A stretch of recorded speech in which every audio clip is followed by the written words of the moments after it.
بسم اللہ الرحمن الرحیم۔ امید کرتی ہوں کہ آپ سب لوگ بالکل ٹھیک ہوں گے۔ میں آ گئی ہوں اپنی ایک نئی کہانی کے ساتھ۔ رات خاصی بھیگ گئی تھی۔ میں نے کتاب سائڈ ٹیبل پر رکھی اور سونے کے لیے بستر میں گھس گیا۔ لیٹے ہوئے ابھی چند منٹ ہی گزرے تھے کہ مجھے محسوس ہوا کہ کسی نے ہلکے سے کھڑکی پر دستک دی ہو۔ میں چونک کر اٹھا اور کھڑکی کی طرف دیکھا۔ کھڑکی کے پٹ کھلے ہوئے تھے اور باہر کوئی بھی نظر نہیں آ رہا تھا۔ میں نے حیرانی سے دیکھا اور دوبارہ سونے کی کوشش کی۔ میں ایک کمپنی میں سیلز مین کے طور پر کام کرتا ہوں۔ میرا کام مختلف شہروں میں جا کر دکانوں سے اپنی پروڈکٹ کے آرڈر لینا ہوتے ہیں۔ اس دفعہ میں کوئٹہ آیا ہوا تھا۔ پورا ہفتے مجھے کوئٹہ میں رہنا تھا۔ کوئٹہ کے اس ہوٹل میں پہلے بھی کئی بار آ کر ٹھہر چکا ہوں، اس لیے ہوٹل کے ملازمین سے میری شناسائی ہے۔ وہ میرے قیام کے دوران میرا پورا خیال رکھتے ہیں، اس لیے میں جب بھی کوئٹہ آتا ہوں تو اسی ہوٹل میں قیام کرنا پسند کرتا ہوں۔ سجاد، کسی کے پکارنے پر میں اٹھ کر بیٹھ گیا اور اپنے چاروں طرف نظر دوڑائی۔ کمرے میں کوئی نہیں تھا۔ میری نظر کھڑکی کی طرف چلی گئی، وہاں بھی کوئی دکھائی نہیں دیا۔ میں بیڈ سے اٹھ کر کھڑکی کے پاس آیا اور باہر جھانکا۔ باہر بھی سناٹا تھا۔ پھر میں دروازہ کھول کے کمرے سے باہر آ گیا۔ اس فلور پر دور دور تک کوئی دکھائی نہیں دے رہا تھا۔ میں حیران و پریشان واپس کمرے میں آ گیا۔ جس آواز نے مجھے پکارا تھا وہ مجھے جانی پہچانی سی محسوس ہوئی تھی۔ تھوڑا غور کرنے پر مجھے یاد آ گیا یہ آواز شیراز کی تھی۔ شیراز کا خیال ذہن میں آتے ہی مجھے ایک جھٹکا سا لگا اور میں دوبارہ کمرے سے باہر آ گیا۔ میرے قدم گراؤنڈ فلور پر جانے والے زینے کی طرف بڑھ رہے تھے۔ میں نیچے پہنچا تو مینیجر نے چونک کر میری طرف دیکھا۔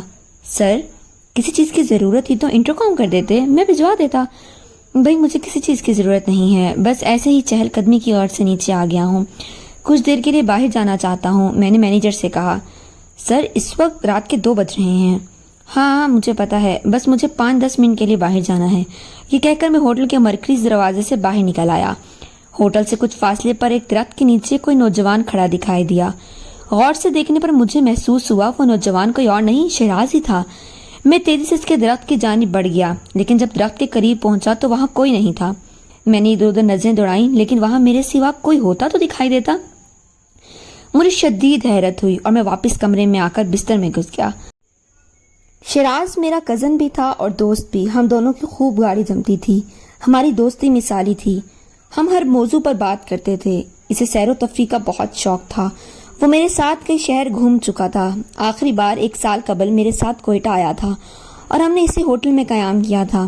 یہاں آ کر شیراز بہت خوش تھا۔ وہ کوئٹہ کے مشہور مقامات کی سیر کرنا چاہتا تھا۔ پہلے دن وہ میرے ساتھ فیلڈ میں گیا اور شام ہونے پر بہت بوریت محسوس کرنے لگا۔ رات کا کھانا ہم نے ہوٹل سے باہر ہی کھایا تھا اور چہل قدمی کرتے ہوئے ہوٹل پہنچ گئے تھے۔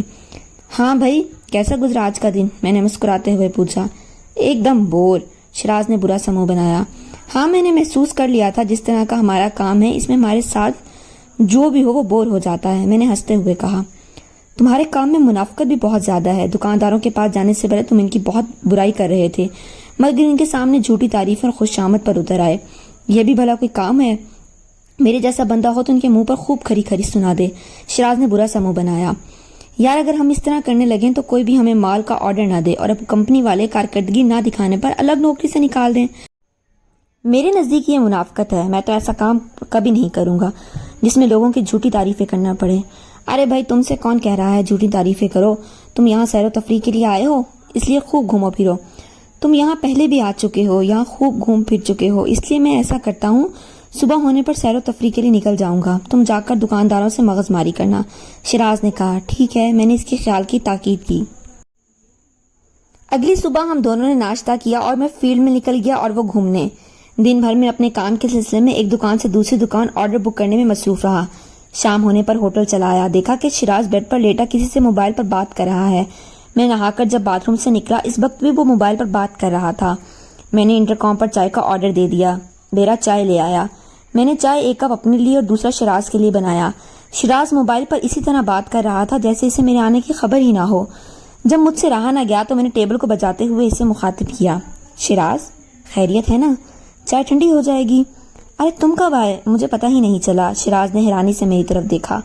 مجھے آئے آدھے گھنٹے سے زیادہ ہو گیا ہے، مگر تم نہ جانے کس سے بات کر رہے ہو کہ ارد گرد کا ہوش ہی نہیں۔ میں نے مسکراتے ہوئے اس کی طرف دیکھا۔ ہاں یار، اسے دیکھنے کے بعد کس کافر کو ہوش رہے گا؟ شیراز نے ایک سر داغ بھری۔ شراز، یہ کیسی باتیں کر رہے ہو؟ کیا کوئی حسینہ پسند آ گئی ہے تمہیں؟ ہاں ایسی ہی بات ہے، آج میں نے اسے دیکھا اور دیکھتا رہ گیا، پلکیں تھی کہ چبکنا ہی بھول گیا۔ اچھا، کہاں دیکھا؟ کب ہوا یہ حادثہ؟ میں نے دلچسپی سے پوچھا۔ وہ سڑک پر ایک درخت کے سائے تلے کھڑی تھی اور میں اس سے کچھ فاصلے پر تھا۔ پھر میں آہستہ آہستہ چلتا ہوا اسی درخت کے پاس چلا گیا۔ اس نے چونک کر میری طرف دیکھا۔ کہیں اس نے تمہیں تھپڑ تو نہیں مار دیا؟ میں نے کہکا لگاتے ہوئے کہا۔ ارے نہیں یار، ایسا کچھ نہیں ہوا، اگر وہ تھپڑ بھی مار دیتی تو تم اپنا دوسرا گھال اس کو پیش کر دیتے۔ ارے یار میری پوری بات سن لو، پھر تبصرہ کرتے رہنا۔ شراز نے مجھے غصے سے گھور کر دیکھا۔ ٹھیک ہے، میں سمجھ گیا، تم پر اس وقت رومانٹک موڈ سوار ہے۔ اچھا آگے بتاؤ، پھر کیا ہوا؟